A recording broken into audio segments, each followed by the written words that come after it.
ഈശോ മിശിഹായ്ക്ക് സ്തുതിയായിരിക്കട്ടെ. പ്രിയപ്പെട്ടവരെ, ഈശോ ദൈവപുത്രനാണ് എന്ന ആ പ്രസ്താവനയുടെ അർത്ഥം അവിടുന്ന് ദൈവത്തിൽ നിന്നുള്ള സത്യദൈവവും അതേസമയം പൂർണ്ണ മനുഷ്യനുമാണ് എന്ന് നമ്മൾ ഇതുവരെയുള്ള സെഷനിലൂടെ മനസ്സിലാക്കാൻ ശ്രമിക്കുകയായിരുന്നു. ഈശോയുടെ ആ ദൈവത്വത്തിന്റെ ഒരു പ്രധാനപ്പെട്ട ഭാഗം അവിടുന്ന് അധികാരത്തോടെ പ്രവർത്തിക്കുകയും അധികാരത്തോടെ പഠിപ്പിക്കുകയും ചെയ്തിരുന്നു എന്നുള്ളതാണ്.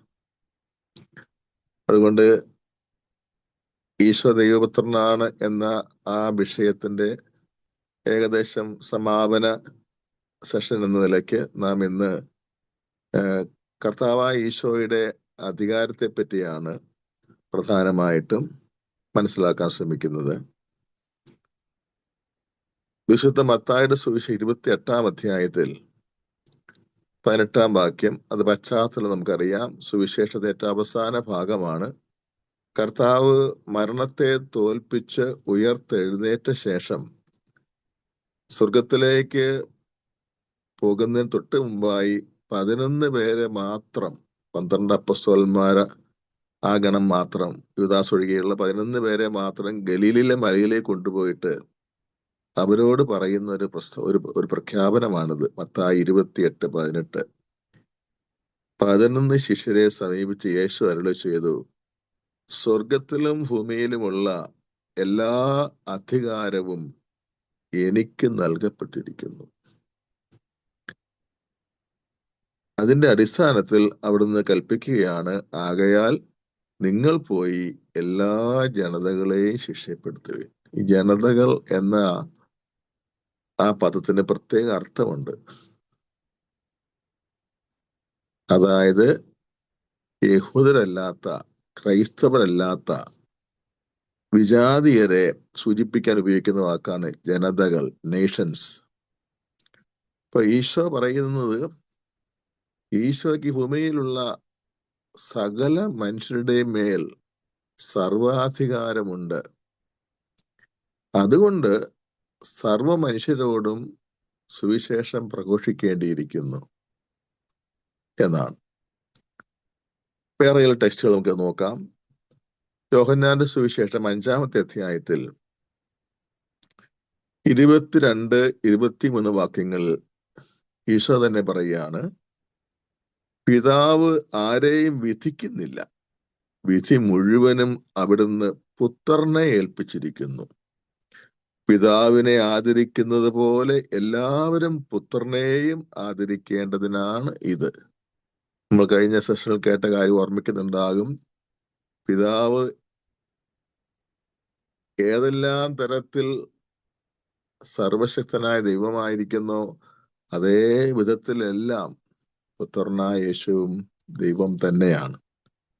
അതുപോലെ അതിനകത്ത് പറയാണ്, പിതാവിനെ ആദരിക്കുന്നത് പോലെ തന്നെ എല്ലാവരും പുത്രനെ അതുപോലെ തന്നെ ആദരിക്കേണ്ടതിന് വേണ്ടിയാണ്. പിതാവിനാണ് വിധിക്കാൻ അർഹതയുള്ളത്. അല്ലെങ്കിൽ അവിടെ പിതാവാണല്ലോ ത്രിത്വത്തിലെ ഉറവിടം. പിതാവിൽ നിന്നാണ് പുത്രൻ ജനിച്ചത്, പിതാവിൽ നിന്നാണ് പരിശുദ്ധാത്മാവ് പുറപ്പെട്ടത്.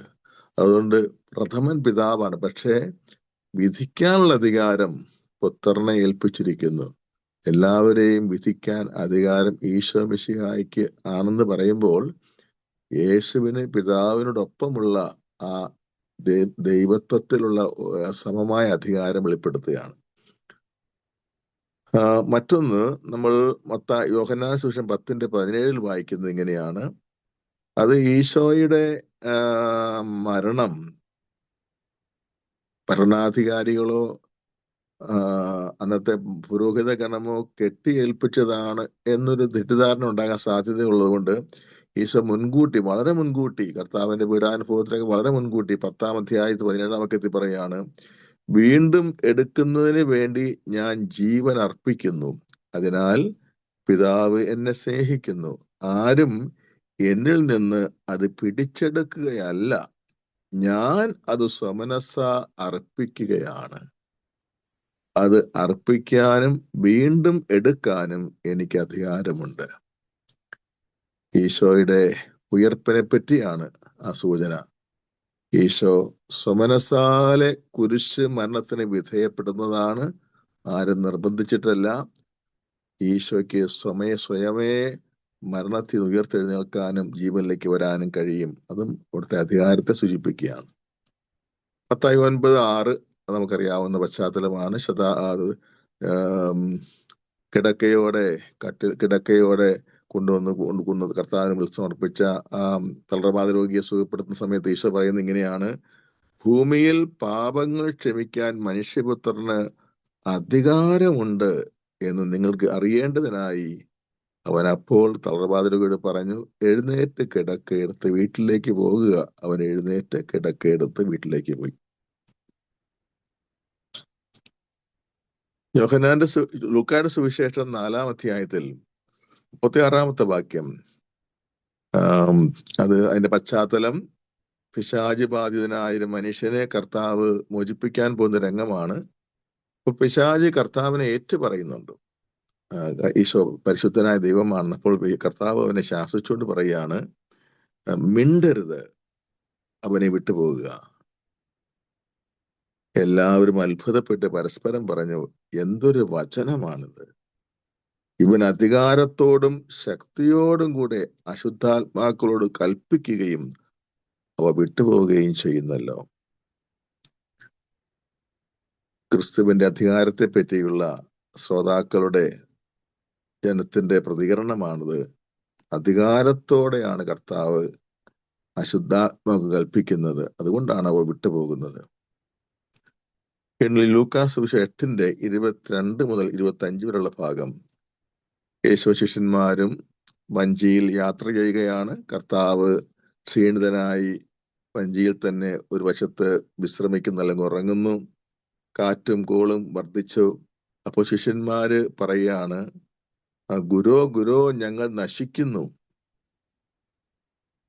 തുടർന്നുള്ള വചനം ഇങ്ങനെയാണ്: യേശു എഴുന്നേറ്റ് കാറ്റിനെയും തിരകളെയും ശാസിച്ചു, അവ നിലച്ചു, ശാന്തതയുണ്ടായി. ശിഷ്യന്മാർ ഭയന്ന് അത്ഭുതത്തോടെ അന്യോന്യം പറഞ്ഞു, ഇവൻ ആരാണ്? കാറ്റിനോടും വെള്ളത്തോടും കൽപ്പിക്കുകയും അവ അവനെ അനുസരിക്കുകയും ചെയ്യുന്നല്ലോ. ഇനി നമ്മൾ കർത്താവിന്റെ അധികാരത്തോടെയുള്ള പ്രബോധനത്തിലേക്ക് ശ്രദ്ധ വയ്ക്കുകയാണ്.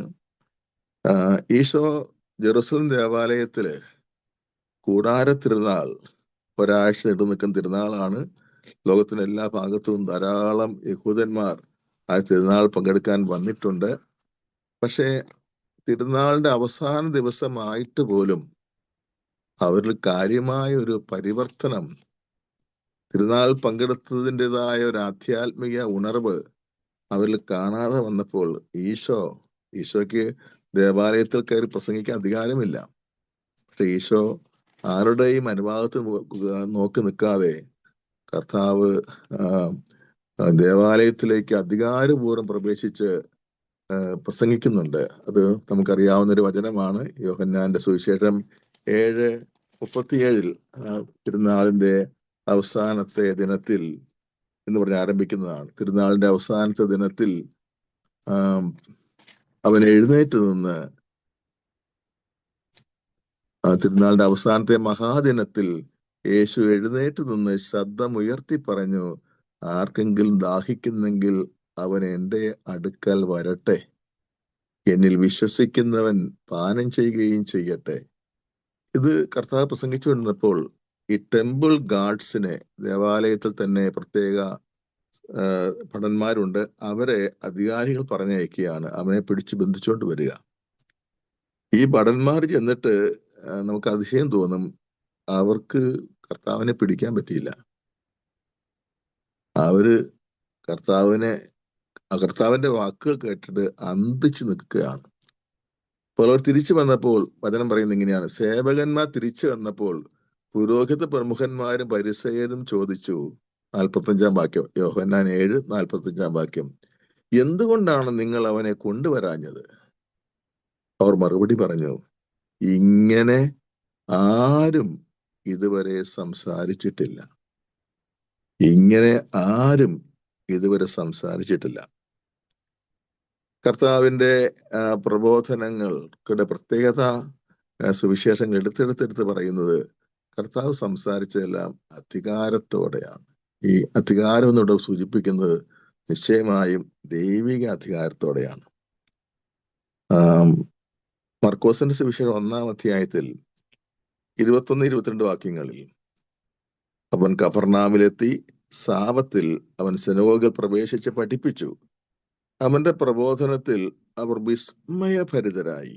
കാരണം നിയമജ്ഞരെ പോലെയല്ല, അധികാരമുള്ളവരെ പോലെയാണ് അവൻ പഠിപ്പിച്ചത്. എന്താ വ്യത്യാസം? നിയമജ്ഞരെന്ന് പറയുന്നത് യഹൂദ മതത്തിലെ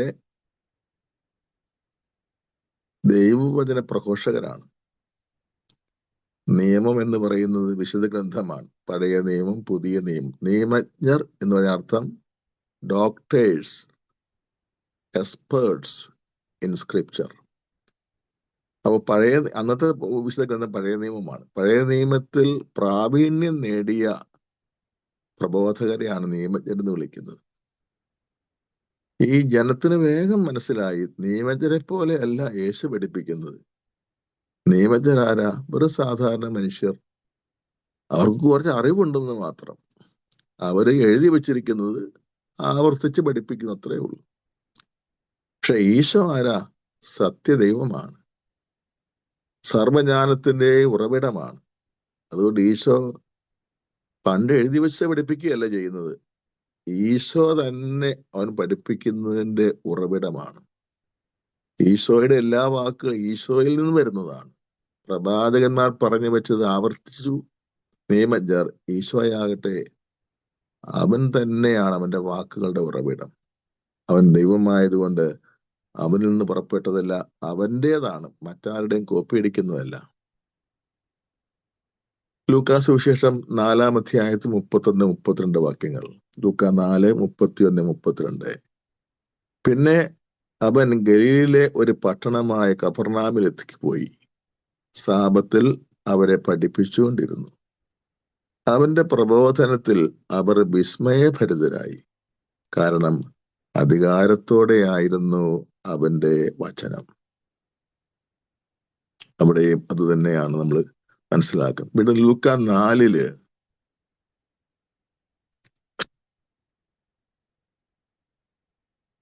22-ാമത്തെ വാക്യം. അതിന്റെ പശ്ചാത്തലം, ഈശോ ആദ്യമായി സ്വന്തം നാട്ടിൽ വന്ന് അവിടുത്തെ ഔദ്യോഗിക സിനഗോഗിൽ പ്രാർത്ഥനയ്ക്ക് പോയതാണ്.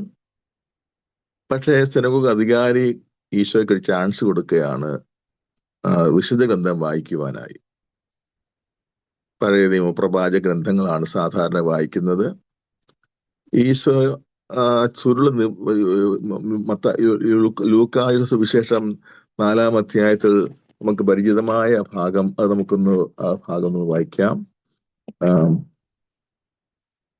യേശു താൻ വളർന്ന സ്ഥലമായ നസ്രത്തിൽ വന്നു. ഒരു സാബത്ത് ദിവസം അവൻ പതിവ് പോലെ സിനഗോഗിൽ പ്രവേശിച്ച് വായിക്കാൻ എഴുന്നേറ്റ് നിന്നു. യേശയ്യാ പ്രവാചകന്റെ ചുരുൾ അവന് നൽകപ്പെട്ടു. ചുരുൾ നിവർത്തിയപ്പോൾ ഇപ്രകാരം എഴുതിയിരിക്കുന്ന ഭാഗം അവൻ കണ്ടു. കർത്താവിന്റെ ആത്മാവ് എന്റെ മേലുണ്ട്, എന്തെന്നാൽ ദരിദ്രരെ സദ്വാർത്ത അറിയിക്കാൻ അവൻ എന്നെ അഭിഷേചിച്ചിരിക്കുന്നു. ബന്ധിതർക്ക് മോചനവും അന്ധർക്ക് കാഴ്ചയും പ്രഘോഷിക്കാനും അടിച്ചമർത്തപ്പെട്ടവരെ മോചനത്തിലേക്ക് നയിക്കാനും കർത്താവിന്റെ പ്രസാദ വത്സരം പ്രഘോഷിക്കാനും അവൻ എന്നെ അയച്ചിരിക്കുന്നു. ചുരുൾ മടക്കി ശുശ്രൂഷകനെ ഏൽപ്പിച്ച ശേഷം യേശു ഇരുന്നു. സിനഗോഗിലുണ്ടായിരുന്ന എല്ലാവരുടെയും കണ്ണുകൾ അവനിൽ തറച്ചിരുന്നു. അവൻ അവരോട് പറയാൻ തുടങ്ങി, നിങ്ങൾ കേട്ടിരിക്കെ തന്നെ ഇന്ന് ഈ തിരുവെഴുത്ത് പൂർത്തിയാക്കപ്പെട്ടിരിക്കുന്നു. എല്ലാവരും അവനെപ്പറ്റി സാക്ഷ്യപ്പെടുത്തുകയും അവന്റെ നാവിൽ നിന്ന് പുറപ്പെട്ട കൃപാവചസ്സുകൾ കേട്ട് അത്ഭുതപ്പെടുകയും ചെയ്തു. ഇവൻ ജോസഫിന്റെ മകനല്ലേ എന്നവർ ചോദിച്ചു. അപ്പൊ ഈ ഭാഗത്തും നമ്മൾ കാണുന്നത് ഇതാണ്. ഈ യഹൂദ ഭക്തന്മാരായ സ്ത്രീകളും പുരുഷന്മാരും എല്ലാ സാപത്തിലും സിനഗോഗിൽ ചെല്ലും. സിനഗോഗ് അധികാരിയോ അല്ലെങ്കിൽ നിയോഗിക്കപ്പെട്ടവരോ പഴയ നിയമ ഗ്രന്ഥങ്ങൾ വായിക്കും, അതിനെപ്പറ്റി ഒരു പ്രസംഗം പറയും, അതിനുശേഷം പ്രാർത്ഥിക്കും, ആരാധിക്കും. പക്ഷെ ഈശോ ഈ ഒരു പ്രത്യേകത, ഈശോ എന്ത് അധികാരത്തോടെയാണ് പറയുന്നത്? 750 വർഷങ്ങൾക്ക് മുമ്പ് ഏശയ്യാ പ്രവാചകൻ വരാനിരിക്കുന്ന മിശിഹായുടെ ലക്ഷണമായി എഴുതി വെച്ചിരുന്നത് 61 അധ്യായത്തിലാണ്. ഏശയ്യായുടെ പുസ്തകം 61 അധ്യായത്തിലാണ്. അത് വായിച്ച ശേഷം ഈശോ അധികാരത്തോടെ പറയുകയാണ്, എന്നെ പറ്റിയാണ് എഴുതി വെച്ചിരിക്കുന്നത്, ഇത് ഈ പറയുന്ന ആൾ ഞാനാണ്. അത് കേട്ടപ്പോൾ സദസ്സിലുണ്ടായിരുന്ന എല്ലാവരും, ലൂക്കാസ് വിശേഷകൻ എന്തൊരു കൃത്യമായിട്ടാണ് പറയുന്നത്, എല്ലാവരുടെയും കണ്ണുകൾ അവനിൽ തറച്ചു. അവനെപ്പറ്റി അവരെ സാക്ഷ്യപ്പെടുത്തുകയും എല്ലാവരുടെയും കണ്ണുകൾ അവനിൽ തറച്ചിരുന്നു. അവൻ അവരോട് പറയാൻ തുടങ്ങി, നിങ്ങൾ കേട്ടിരിക്കെ തന്നെ ഈ തിരുവെഴുത്ത് പൂർത്തിയാക്കപ്പെട്ടിരിക്കും. അപ്പൊ ആ വ്യാഖ്യാനം പറയുന്നതിന് മുമ്പാണ് കർത്താവ് ഇത് ഈ സുവിശേഷം വായിച്ച് തീർന്ന പഴയ നിയമ ഭാഗം വായിച്ചു തീർന്നപ്പോൾ തന്നെ ജനത്തിന്റെ പ്രതികരണം ഇങ്ങനെയായി. ചുരുൾ മടക്കി ശുശ്രൂഷ ഏൽപ്പിച്ച ശേഷം അവൻ ഇരുന്നു, അത്രേ ഉള്ളൂ. വേറെ വ്യാഖ്യാനമൊന്നും പറഞ്ഞിട്ടില്ല. അതിനു മുമ്പ് തന്നെ ജനങ്ങളുടെ പ്രതികരണം നോക്കുക. സിനഗോഗിൽ ഉണ്ടായിരുന്ന എല്ലാവരുടെയും കണ്ണുകൾ അവനിൽ തറച്ചിരുന്നു. അതിനുശേഷമാണ് ഈശോ പറയുന്നത്, അവൻ അവരോട് പറയാൻ തുടങ്ങി, നിങ്ങൾ കേട്ടിരിക്കെ തന്നെ ഇന്ന് ഈ തിരുവെഴുത്ത് പൂർത്തിയാക്കപ്പെട്ടിരിക്കും. അതായത് ഈശോ പറയുകയാണ്, എന്നെ പറ്റിയാണ് എഴുതിയിരിക്കുന്നതെന്ന്. അപ്പോഴാണ് വചനം പറയുന്നത്, എല്ലാവരും അവനെപ്പറ്റി സാക്ഷ്യപ്പെടുത്തുകയും അവന്റെ നാവിൽ നിന്ന് പുറപ്പെട്ട കൃപാവചസ്സുകൾ കേട്ട് അത്ഭുതപ്പെടുകയും ചെയ്തു. ആ വാക്ക് പ്രധാനപ്പെട്ടതാണ്. നിയമജ്ഞര് പറഞ്ഞിരുന്നത് വെറും അറിവാണ്. എന്ന കർത്താവായ ഈശോയുടെ വായിന്ന് വരുന്നതെല്ലാം കൃപാവചസ്സുകളാണ്. അതായത് രക്ഷയ്ക്ക് ആവശ്യമായ കൃപ വിതരണം ചെയ്യുന്ന, കൃപ ഒഴുക്കുന്ന, കൃപ നിർഗളിക്കുന്ന വാക്കാണ് കർത്താവിന്റെ വാക്ക്. ഒരു വ്യത്യാസം അവരോട് കാണുകയാണ്.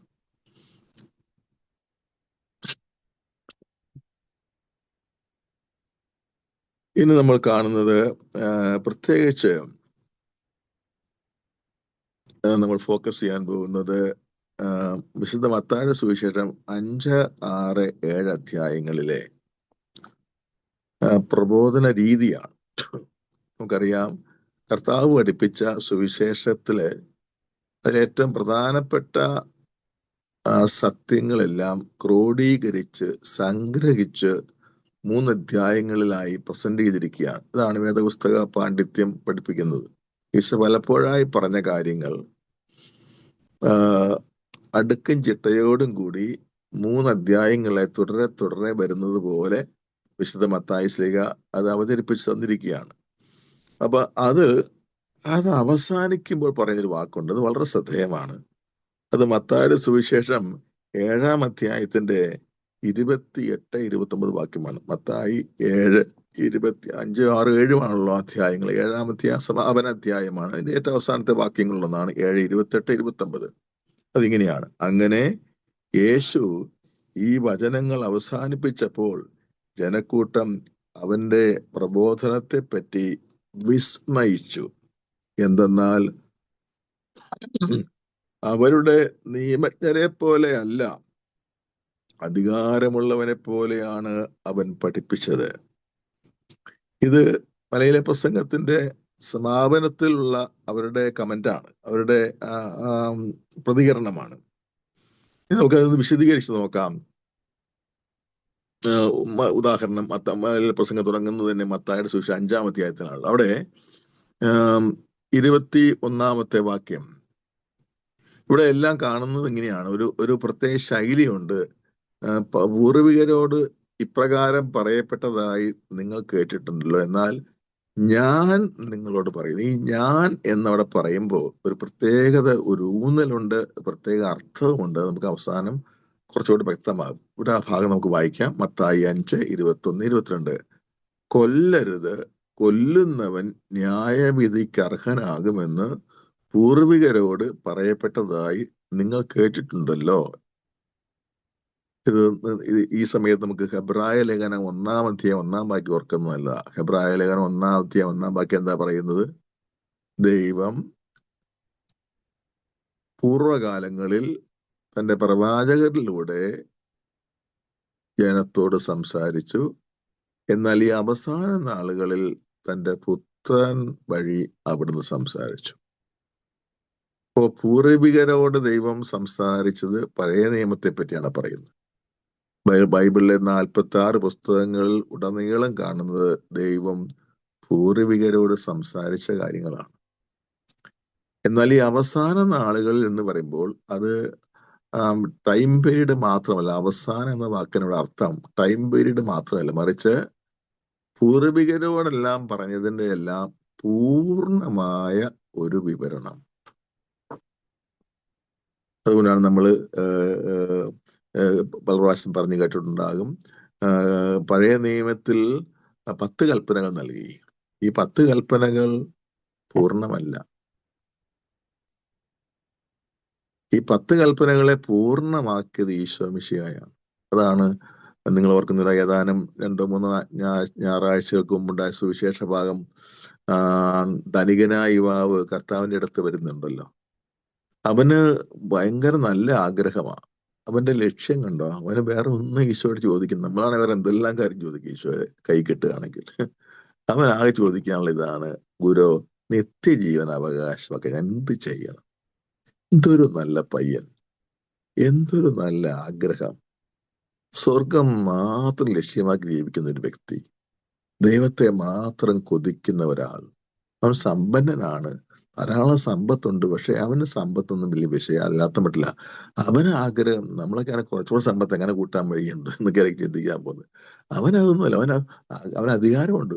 സുവിശേഷം പറയാണ്, മർക്കോസ് പറയും ധനികനായ യുവാവ് എന്ന്, മറ്റ് സുവിശേഷം പറയും ധനികനായ അധികാരി എന്ന്. അപ്പം 2 കാര്യമാണ്, അധികാരവുമുണ്ട് ധനവുമുണ്ട്.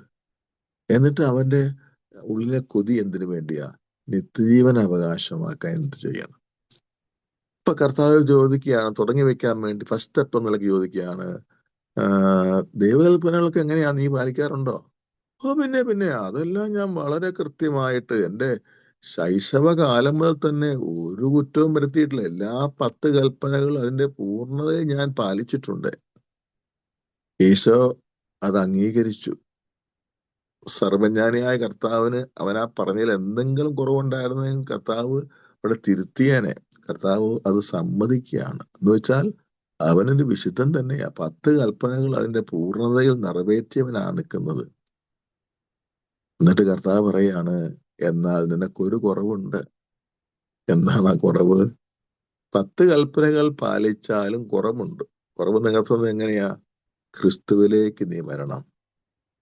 അപ്പൊ 10 കൽപ്പനകൾ ക്രിസ്തുവാകുന്ന നിയമത്തിന്റെ മുന്നോടിയാണ്. ക്രിസ്തുവിനെ നിയമം എന്നാ വിളിക്കുന്നത്. ക്രിസ്തുവാണ് ദൈവത്തിന്റെ നിയമം. ക്രിസ്തുവാണ് ദൈവത്തിന്റെ യഥാർത്ഥ നിയമം, അല്ലെങ്കിൽ നിയമത്തിന്റെ പൂർത്തി. അപ്പോൾ പഴയ നിയമത്തിൽ പറഞ്ഞതെല്ലാം ഒരു താൽക്കാലിക സംവിധാനമാണ്.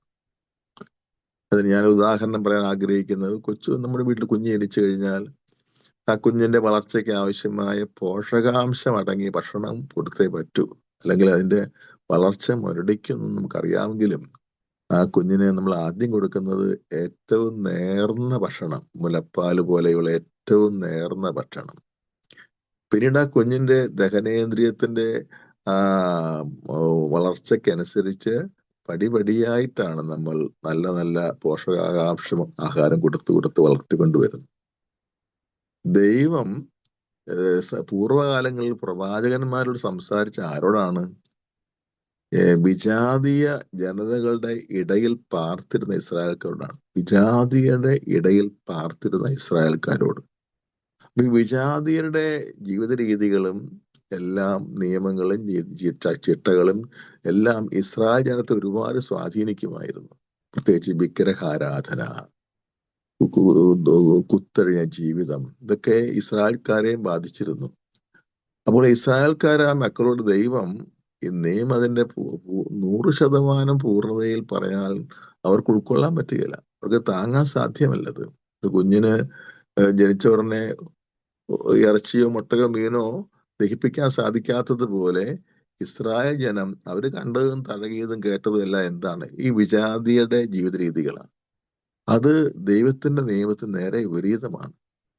അതെല്ലാം കണ്ടും കേട്ടും ജീവിച്ചിരിക്കുന്ന ഇസ്രായേൽക്കാരോട് ഒറ്റയടിക്ക് ദൈവനിയമം അതിന്റെ പൂർണ്ണതയിൽ വെളിപ്പെടുത്താൻ പറ്റുകയില്ലാത്തത് കൊണ്ട് ദൈവം എന്ത് ചെയ്തു? നിയമത്തിന്റെ അടിസ്ഥാന തത്വങ്ങൾ മാത്രം പറഞ്ഞു. അടിസ്ഥാന തത്വങ്ങൾ. കൊല്ലരുത്. കൊല്ലുന്നവൻ ന്യായവിധിക്ക് അർഹനാകും. എന്നിട്ട് കർത്താവ് പറയാണ്, അല്ലല്ല, സഹോദരനോട് ഹൃദയത്തിൽ മാത്രം, പുറത്തൊന്നും പ്രകടിപ്പിക്കുന്നില്ല, വാക്കിലോ പ്രവൃത്തിയിലോ ഒന്നും പ്രകടിപ്പിക്കുന്നില്ലെങ്കിൽ പോലും സഹോദരനോട് പൂർണ്ണ സ്നേഹമില്ലാത്ത അവസ്ഥയാണെങ്കിൽ, മറ്റുള്ളവരോട് പൂർണ്ണ സ്നേഹമില്ലാത്ത അവസ്ഥയ്ക്കാണല്ലോ നീരസം എന്ന് പറയും. നീരസം, എതിർപ്പ്, അമർഷം, ക്രോധം, അത് മനസ്സിൽ മാത്രമേ ഉള്ളൂ. ഈശോ പറയാണ്, അതാണ് മത്തായി 5:21 വായിക്കുന്നത്, കൊല്ലരുത്, കൊല്ലുന്നവൻ ന്യായവിധിക്ക് അർഹനാകുമെന്ന് പൂർവികരോട് പറയപ്പെട്ടതായി നിങ്ങൾ കേട്ടിട്ടുണ്ടല്ലോ. എന്നാൽ ഞാൻ നിങ്ങളോട് പറയുന്നു, സഹോദരനെ കോപിക്കുന്നവനും ന്യായവിധിക്ക് അർഹനാകും. അപ്പം പഴയ നിയമം കർത്താവ് റദ്ദ് ചെയ്യുന്നില്ല, അത് തെറ്റാണെന്ന് പറയുന്നില്ല, അസാധുവാക്കുന്നില്ല. പക്ഷെ പഴയ നിയമം പൂർണ്ണതയുള്ളതല്ല. അതുകൊണ്ടാണ് ഹെബ്രായ ലേഖനത്തിൽ 1:1 നമ്മളിങ്ങനെ വായിക്കുന്നത്, പൂർവ്വകാലങ്ങൾ ദൈവം പ്രവാചകന്മാരിലൂടെ നമ്മുടെ പിതാക്കന്മാരോട് സംസാരിച്ചു. എന്നാൽ ഈ അവസാന നാളുകളിൽ, അതായത് വെളിപാടിന്റെ പൂർണ്ണത ലഭിക്കുന്ന കാലം, വെളിപാടിന്റെ പൂർണ്ണതയിൽ വെളിപ്പെടുത്തപ്പെട്ട കാലം, കൃപയുടെ കാലം, എന്നാൽ ഈ അവസാന നാളുകളിൽ തന്റെ പുത്രൻ മുഖാന്തരം സംസാരിച്ചിരിക്കുന്നു. അപ്പോൾ കർത്താവ് പറയാണ്, ഇനി വേറൊന്ന് അവിടെ തന്നെ പറയുന്നത്, മത്തായി 5:27, വ്യഭിചാരം ചെയ്യരുതെന്ന് കൽപ്പിച്ചിട്ടുള്ളത് നിങ്ങൾ കേട്ടിട്ടുണ്ടല്ലോ. അവിടെ നോക്കുക, കൽപ്പിക്കാന്ന് വാക്കാ ഉപയോഗിച്ചിരിക്കുന്നത്. അതായത് അത്യുന്നതനായ യഹോവയുടെ കൽപ്പനയാണത്. അത് ആർക്ക് മാറ്റം വരുത്താൻ പറ്റും? വ്യഭിചാരം ചെയ്യരുത്, അത് നിയമാവർത്തന പുസ്തകത്തിൽ പറയുന്നുണ്ട്. ലേവിയുടെ പുസ്തകത്തിൽ വ്യഭിചാരം എന്താണെന്ന് ലേവിയുടെ പുസ്തകത്തിലാണ് പഠിപ്പിക്കുന്നത്. പഴയ നിയമത്തിൽ ഇസ്രായേൽ ജനതയ്ക്ക് ഉണ്ടായിരുന്ന അറിവതാണ്. ലേവിയുടെ പുസ്തകം,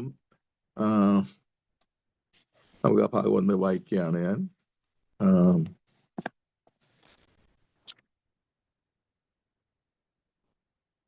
ഒരുവൻ അയൽക്കാരന്റെ ഭാര്യയുമായി വ്യഭിചാരം ചെയ്താൽ അവനും അവളും മരണശിക്ഷ അനുഭവിക്കണം. ലേവ്യർ 20:10. അവിടെ വ്യഭിചാരം എന്താണെന്ന് വ്യക്തമായിട്ട് പറയുന്നില്ല. വ്യഭിചാരം എന്നൊരു പൊതുവാക്കേ ഉള്ളൂ. ആ പ്രവൃത്തിയുടെ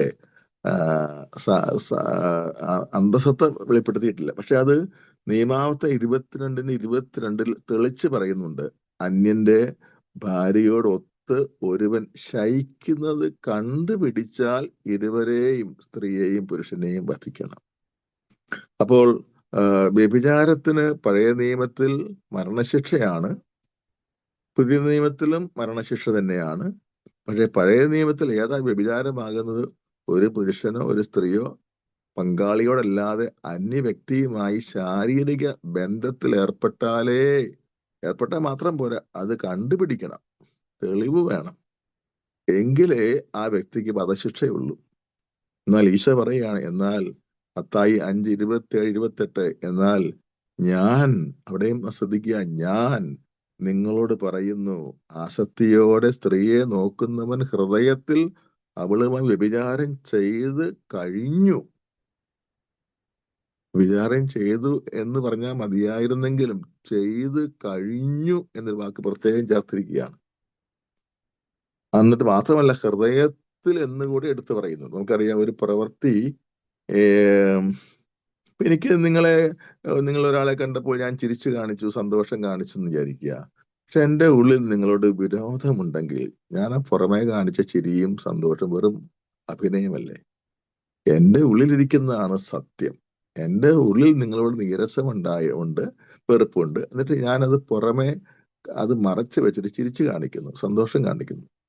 സത്യത്തിൽ എന്താ? ഞാൻ നിങ്ങളുടെ വിരോധത്തിലാണ് കഴിയുന്നതെന്നാണ് അർത്ഥം.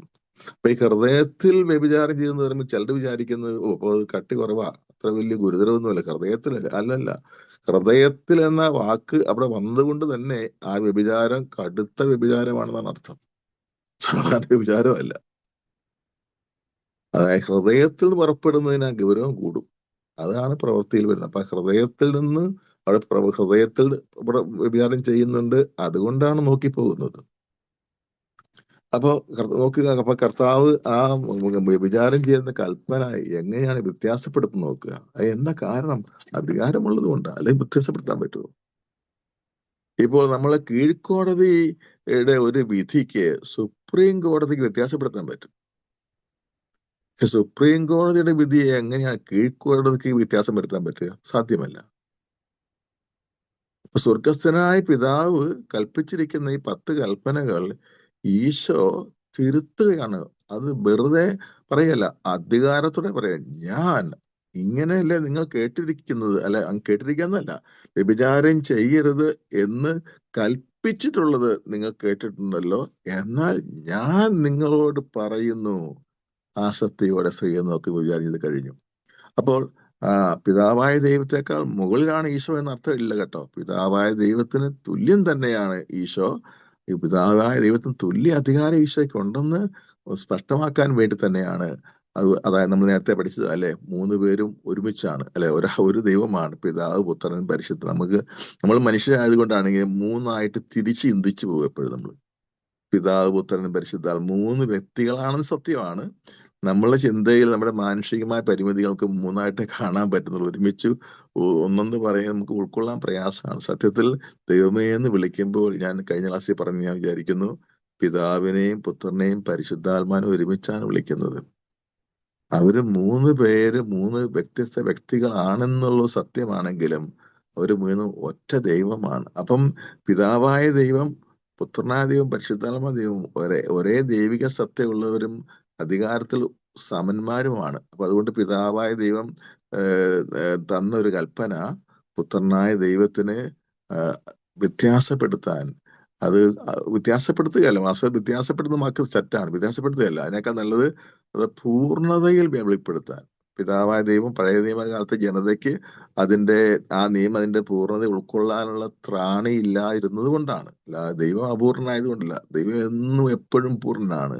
ഇത് സ്വീകരിക്കുന്ന ജനത്തിന് അത് ഉൾക്കൊള്ളാനുള്ള കപ്പാസിറ്റി കുറവായതുകൊണ്ട് അവർക്ക് സാധിക്കുന്ന തരത്തിൽ അവരെ പതുക്കെ കൊണ്ടുവരാൻ വേണ്ടിയാണ് ആ കൽപ്പന കൊടുത്തത്. പക്ഷെ അതിന്റെ പൂർണ്ണ നിയമം ഈശോ വെളിപ്പെടുത്തുമ്പോൾ ഈശോയ്ക്ക് അധികാരമില്ല, അങ്ങനെ ചെയ്യാൻ പറ്റുകയില്ല. ഈശോ അത് പൂർണ്ണതയിലേക്ക് കൊണ്ടുവരുമ്പോൾ വീണ്ടും മറ്റൊന്ന് നമ്മൾ വായിക്കുന്നത് മത്തായി 5:31 മുതൽ വാക്യങ്ങളാണ്. അതിങ്ങനെയാണ്: ഭാര്യയെ ഉപേക്ഷിക്കുന്നവൻ അവൾക്ക് ഉപേക്ഷാപത്രം നൽകണം. 1 month നോട്ടീസ് എന്ന് പറയുന്നത് പറയല്ലേ, ജോലി നിന്നൊക്കെ മാറുമ്പോൾ 1 month നോട്ടീസ് കൊടുക്കുക. അപ്പം പഴയ നിയമം എന്താണ്?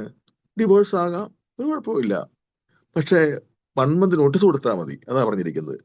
എന്നിട്ട് ഈശോ പറയുന്നത് കേട്ടോ, ഭാര്യയെ ഉപേക്ഷിക്കുന്നവൻ അവൾക്ക് ഉപേക്ഷാപത്രം കൊടുക്കണമെന്ന് കൽപ്പിച്ചിട്ടുണ്ടല്ലോ, എന്നാൽ ഞാൻ നിങ്ങളോട് പറയുന്നു, പരസംഗം മൂലമല്ലാതെ, ആ വാക്ക് ഞാൻ അല്പം കഴിയും പറയാം, എന്നാൽ ഞാൻ നിങ്ങളോട് പറയുന്നു, പരസംഗം മൂലമല്ലാതെ ഭാര്യയെ ഉപേക്ഷിക്കുന്നവൻ അവളെ കൊണ്ട് വ്യഭിചാരം ചെയ്യിക്കുന്നു. എന്ത് വ്യത്യാസം വന്നു നോക്കിയേ. പഴയ നിയമത്തിൽ വിവാഹമോചനം, ഡിവോഴ്സ് ആകാമെന്ന് മാത്രമല്ല, അത് വലിയ വിഷയമൊന്നുമില്ല. ഒരു നോട്ടീസ് കൊടുത്തിച്ചാൽ മാത്രം മതി, ഉപേക്ഷാപത്രം നേരത്തെ കൊടുത്താൽ മാത്രം മതി, ഒരു അറിയിപ്പ് കൊടുത്തിച്ചാൽ മതി. ഇവിടെ പറയുന്നത് കണ്ടോ, വ്യഭിചാരം ഭാര്യയെ ഉപേക്ഷിക്കുന്നവൻ അവളെ കൊണ്ട് വ്യഭിചാരം ചെയ്യിപ്പിക്കുന്നു. കർത്താവ് യഥാർത്ഥ നിയമം പൂർണ്ണമാക്കുന്ന അങ്ങനെയാണ്. ഇനി അവിടെ അത് ഇവിടെ പ്രസക്തമല്ലെങ്കിലും സംശയം പലർക്കും ഉള്ളത് കൊണ്ട് ആ വിഷയം എന്ന് പറഞ്ഞേക്കാം. പരസംഗം മൂലമല്ലാതെ എന്ന് പറഞ്ഞിരിക്കുന്നു. എന്താ അതിന്റെ അർത്ഥം? ഈ പരസംഗം എന്ന വാക്കിന് പൊർണേയോ എന്നൊരു ഗ്രീക്ക് വാക്കാണ് ഉപയോഗിച്ചിരിക്കുന്നത്. അതിന്റെ അർത്ഥം ഈ ഒരു സ്ത്രീ ഒരു ഭാര്യ ഒരു ഭർത്താവിനെ വഞ്ചിക്കുന്നതിനെ പറ്റിയല്ല അത്. അവിടെ പരസംഗം എന്ന വാക്കിന് അർത്ഥം നമ്മൾ സ്കോട്ട് ഹാൻ നേതൃത്വം കൊടുത്ത് തയ്യാറാക്കിയിട്ടുള്ള ബൈബിൾ ഡിക്ഷണറിയിൽ ആ വാക്ക് പ്രത്യേകം പറഞ്ഞിട്ടുണ്ട്. POCയുടെ സ്റ്റഡി ബൈബിളിലും അതേപ്പറ്റി പറഞ്ഞിട്ടുണ്ട്. അതിങ്ങനെയാണ്: വിവാഹ വിലക്കുള്ള ആൾക്കാരുണ്ട്. ഉദാഹരണം, എനിക്ക് എൻ്റെ അമ്മയുടെ ആങ്ങളുടെ മകളെ കല്യാണം കഴിക്കാൻ പറ്റുകയില്ല, അല്ല എൻ്റെ അപ്പന്റെ അനിയന്റെ മകളെ കല്യാണം കഴിക്കാൻ പറ്റും. അതാണ് ഈ വിവാഹ വിലക്ക് എന്ന് പറയുന്നത്. ബന്ധുതയോ രക്തബന്ധമോ, ഒന്നുകിൽ രക്തബന്ധം മൂലം അല്ലെങ്കിൽ ബന്ധുത മൂലം വിവാഹ വിലക്കുള്ള ആൾക്കാരുണ്ട്. അവര് തമ്മിൽ ഒരുമിച്ച് കഴിയുകയാണെങ്കിൽ അവരെ വേർപെടുത്തിയേ തീരൂ. അതാണ് അവിടെ ഉദ്ദേശിച്ചിരിക്കുന്നത്. അപ്പൊ പരസംഗം എന്ന വാക്കിന് അർത്ഥം അതാണ്. അതായത് രക്തബന്ധത്താലോ ബന്ധുതയാലോ വിവാഹം കഴിക്കാൻ നിയമം അനുവദിക്കാത്ത വ്യക്തികൾ അവിഹിതമായി ഒരുമിച്ച് ജീവിക്കുന്നുണ്ടെങ്കിൽ അവരെ വേർപെടുത്തണം. അതൊഴികെ ആരെങ്കിലും വിവാഹമോചനം ചെയ്താൽ, കണ്ടോ വചനം പറയാണ്, ഭാര്യയെ ഉപേക്ഷിക്കുന്നവൻ അവളെ കൊണ്ട് വ്യഭിചാരം ചെയ്യിപ്പിക്കുന്നു എന്നാണ് പറഞ്ഞിരിക്കുന്നത്. അപ്പൊ ആ നിയമം അങ്ങനെ കർത്താവ് മാറ്റുന്നത്. ഇനി മത്തായി 5:33 വേറെണ്ണം, വ്യാജമായി ആണയിടരുത് എന്ന് പൂർവികരോട് കൽപ്പിച്ചിട്ടുള്ളത് നിങ്ങൾ കേട്ടിട്ടുണ്ടല്ലോ, എന്നാൽ ഞാൻ നിങ്ങളോട് പറയുന്നു, ആണയിടുകയേ അരുത്. അവിടെയും കർത്താവ് അത് ആ യഥാർത്ഥ നിയമം എന്താണെന്ന് ആ അധികാരത്തോടെ പറയുകയാണ്.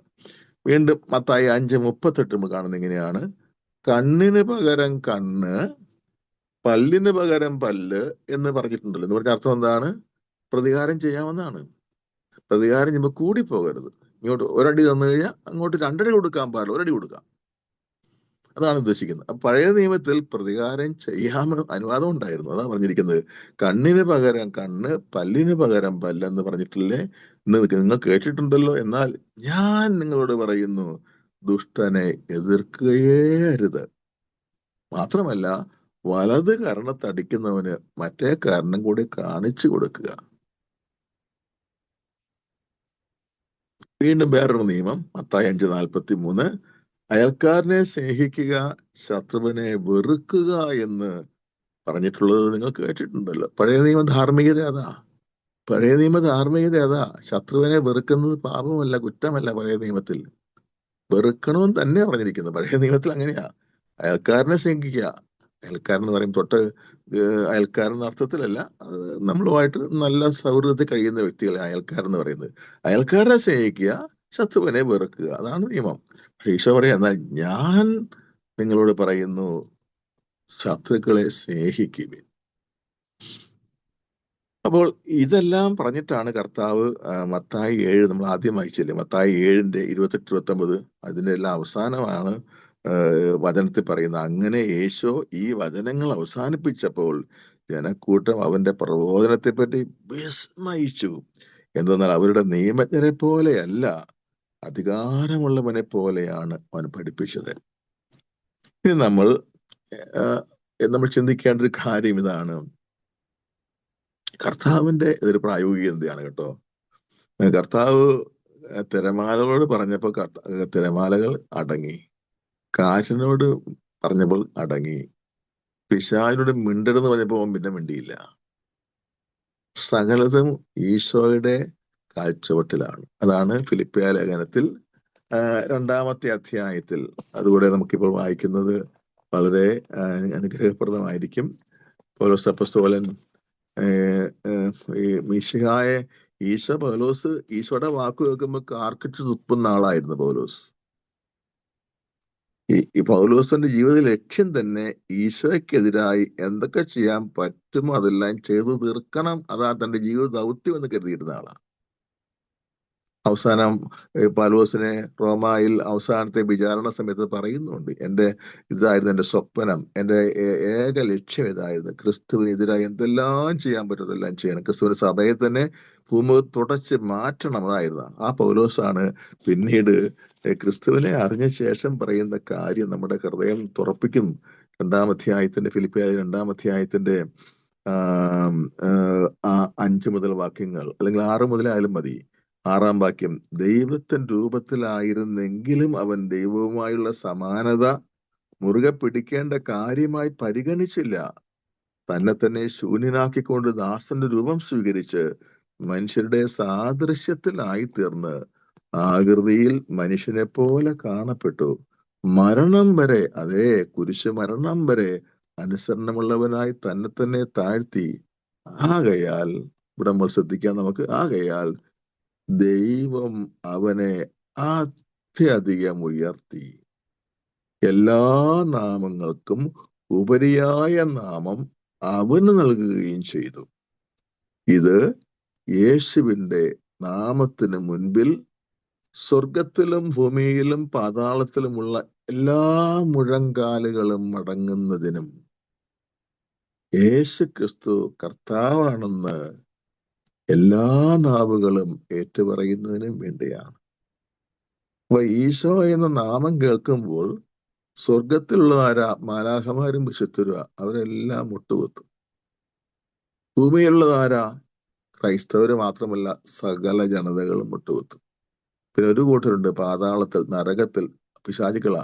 അവര് യേശുവിന്റെ നാമം പറയുമ്പോൾ ഭയന്ന് വിറച്ച് താഴെ വീഴും. പൗലോസപ്പോസ്തലൻ എന്ത് ഉറപ്പോടെ പറയും നോക്കുക. ആകയാൽ ദൈവം അവനെ അത്യധികം ഉയർത്തി എല്ലാ നാമങ്ങൾക്കും ഉപരിയായ നാമം അവന് നൽകുകയും ചെയ്തു. ഇത് യേശുവിന്റെ നാമത്തിന് മുൻപിൽ സ്വർഗത്തിലും ഭൂമിയിലും പാതാളത്തിലുമുള്ള എല്ലാ മുഴങ്കാലുകളും മടങ്ങുന്നതിനും യേശുക്രിസ്തു കർത്താവാണെന്ന് പിതാവായ ദൈവത്തിന്റെ മഹത്വത്തിനായി എല്ലാ നാവുകളും ഏറ്റുപറയുന്നതിനും വേണ്ടിയാണ്.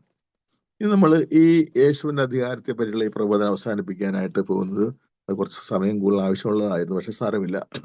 അത് യേശുവിന്റെ ഈ ഞാനാകുന്നു എന്ന പ്രസ്താവനയാണ്. ഞാൻ വഴിയും സത്യവും ജീവനുമാകുന്നു. അപ്പൊ നമ്മൾ വിചാരിക്കുന്നത് ഒരു വാചകത്തിൽ അങ്ങനെ എഴുതാതിരിക്കാൻ പറ്റിയല്ലോ. ഞാൻ വഴി സത്യം ജീവൻ, അല്ലെങ്കിൽ ഞാൻ നല്ല ഇടയനാകുന്നു, ഞാൻ ജീവന്റെ അപ്പമാകുന്നു. പക്ഷെ അവിടെ അതിനേക്കാൾ ഉപരിയായ അർത്ഥം കിടപ്പുണ്ട്. ഈ ഞാൻ, അത് നമുക്ക് മനസ്സിലാക്കാൻ വേണ്ടി നമ്മൾ യോഹന്നാന്റെ സുവിശേഷം 8-ാം അധ്യായത്തിന്റെ 24-ാമത്തെ വാക്യം നമുക്ക് വായിക്കാം. യോഹന്നാന്റെ സുവിശേഷം 8:24. അതിങ്ങനെയാണ്. യഹൂദന്മാർക്ക് മുന്നറിയിപ്പെന്നാണ് ആ ഭാഗത്തിന്റെ തലക്കെട്ട്. അതിങ്ങനെയാണ്.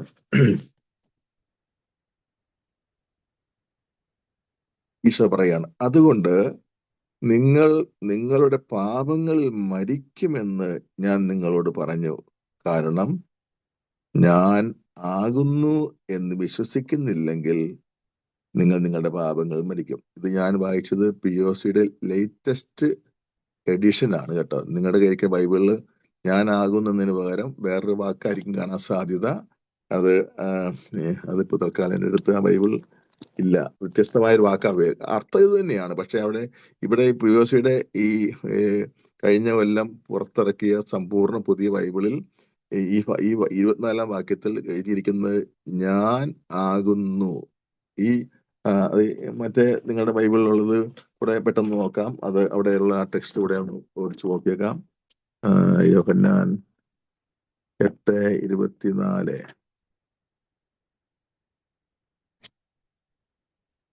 നിങ്ങൾ നിങ്ങളുടെ പാപങ്ങൾ മരിക്കുമെന്ന് ഞാൻ നിങ്ങളോട് പറഞ്ഞു. എന്തെന്നാൽ ഞാൻ തന്നെ എന്ന് വിശ്വസിക്കുന്നില്ലെങ്കിൽ, അതാണ് ഞാൻ തന്നെ എന്ന് വിശ്വസിക്കുന്നില്ലെങ്കിൽ.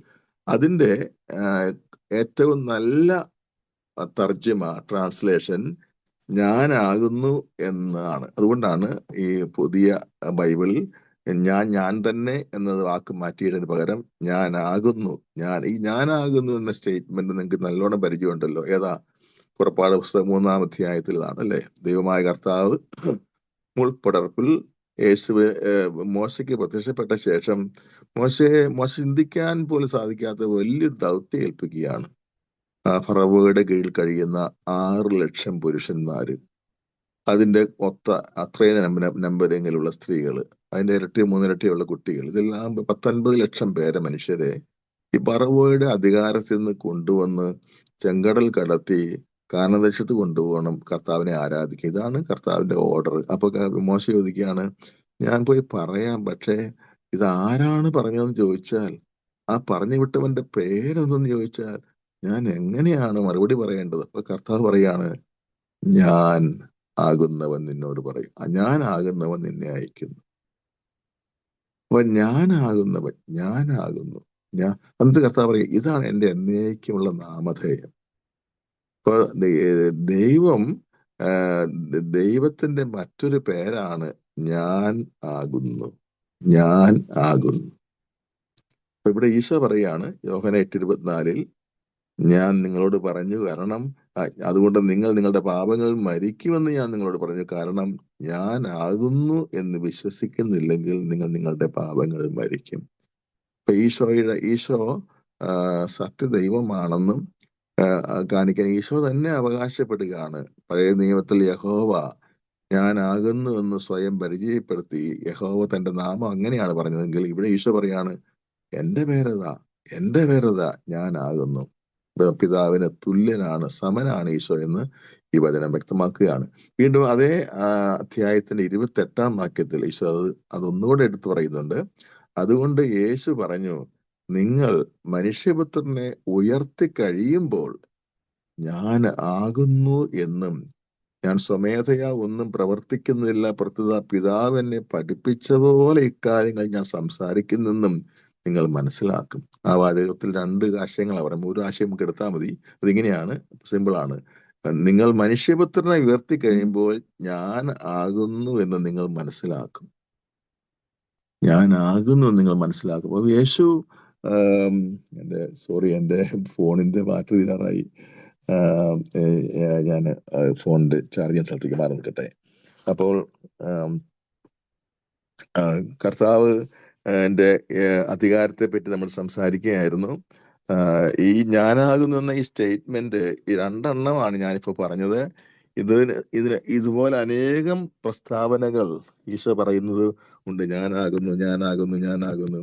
അവിടെ എല്ലാം നമ്മൾ ഉദാഹരണം ഞാനാകുന്നു ജീവന്റെ അപ്പം, അല്ലെങ്കിൽ ഞാൻ വഴിയും സത്യവും ജീവനുമാകുന്നു എന്നൊക്കെ പറയുമ്പോൾ ആ ഒരു വിഷയം അവതരിപ്പിക്കാൻ പറയുകയല്ല, മറിച്ച് ഈശോ ദൈവമാണെന്ന് കൂടെ ആ അവകാശവാദത്തിൽ ഉണ്ട്. നമുക്കിനി അല്പനേരം പങ്കുവെക്കാനുള്ള സമയമാണ്. ഇന്ന് ഈ ദൈവപുത്രനാണ് ഈശോ എന്ന വിഷയം ഇവിടെ നമ്മൾ ഇന്ന് ക്ലോസ് ചെയ്യുകയാണ്. പക്ഷെ നിങ്ങൾ തുടർന്ന് വായിച്ചിട്ടുള്ളവർക്ക് വായിച്ചത് പരാമർശിച്ചില്ലോ എന്ന് ഇച്ഛാഭംഗം ഉണ്ടാകരുത് ഞാൻ വീണ്ടും പറയുകയാണ്. കാരണം സിമ്പിളായ കാര്യങ്ങളാണ് അവിടെ പറഞ്ഞിരിക്കുന്നത്, നിങ്ങൾക്ക് മനസ്സിലാക്കാവുന്നേ ഉള്ളൂ. പക്ഷെ വായിക്കാത്തൊരു വായിക്കണം.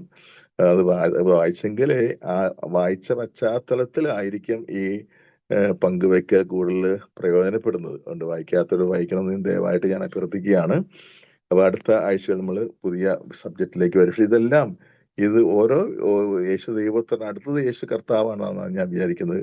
അവിടെയൊക്കെ വരുമ്പോഴും ഒരേ വിഷയമാണ് കൈകാര്യം ചെയ്യുന്നത്, പക്ഷെ വ്യത്യസ്തമായ രീതിയിൽ അവതരിപ്പിച്ചിരിക്കുന്നത് മാത്രം. അപ്പം നമുക്ക് പ്രാർത്ഥിക്കാം. പിതാവിന്റെയും പുത്രന്റെയും പരിശുദ്ധാത്മാവിന്റെയും നാമത്തിൽ. കർത്താവായ ദൈവമേ, അങ്ങയെ അറിയാനും അങ്ങയുടെ ദിവ്യജ്ഞാനത്തിലേക്ക് എത്താനും ഞങ്ങൾക്ക് അങ്ങ് നല്ല ആഗ്രഹം തന്നതിനായി ഞങ്ങൾ നന്ദി പറയുകയാണ്. വിശപ്പില്ലാത്തവന്റെ മുമ്പിൽ ആഹാരം വിളമ്പിയിട്ട് കാര്യമില്ലാത്തതുപോലെ അങ്ങയെപ്പറ്റി ദാഹിക്കാത്ത, അങ്ങയെ അറിയാൻ കൊതിക്കാത്തൊരു ജനത്തിന്റെ മുമ്പിൽ വിശുദ്ധ ഗ്രന്ഥവും പഠനങ്ങളും എല്ലാം പ്രയോജനമില്ലാത്തതാണ്.